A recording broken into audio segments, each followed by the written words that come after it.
আমরা কিছুদিন আগে আমাদের সকলের প্রিয় আল্লামা দেলোয়ার হোসেন সাঈদী রাহিমাহুল্লাহ নওয়ারাল্লাহু মারকাদাহু ওয়া জাআলাল ফিরদাউস মাসওয়াহু, ওনাকে আমরা হারিয়েছি। আমি যখন ওনার শোক বার্তা নিয়ে ফেসবুকে স্ট্যাটাস লিখি, কমেন্টে আমি এই আয়াতটা লিখেছিলাম, আমি খুঁজে পাচ্ছি না যে আমি কি দিয়ে এটার উপমা দিব, কি দিয়ে ওনার বিদায়ের উপমা আমি জানাবো। আমি খুঁজে পাচ্ছিলাম না কোনো আয়াত, তখন এই আয়াতটা লিখে আমি উপমা দিয়েছি। আল্লাহু আকবার। গোটা বিশ্বের মানুষ কেঁদেছে, গোটা বিশ্বের মানুষ গায়েবানা জানাজা পড়েছে, গোটা বিশ্বের মানুষ ওনাকে অশ্রুসিক্ত বিদায় দিয়েছে। From north to the south, from east to the west, the entire globe, মিন মাশারিকিল আরদি ইলা মাগারিবিহা, অশ্রুসিক্ত বিদায় তিনি পেয়েছেন।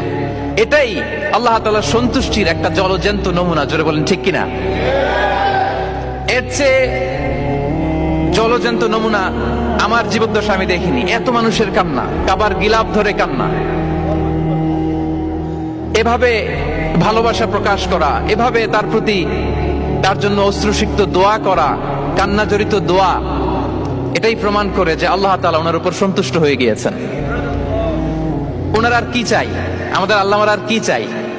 আর কিছুর দরকার নাই, ঠিক কিনা? এই যে পরম সৌভাগ্য, এরকম বিদায় নিতে পারা, এটা পরম সৌভাগ্য।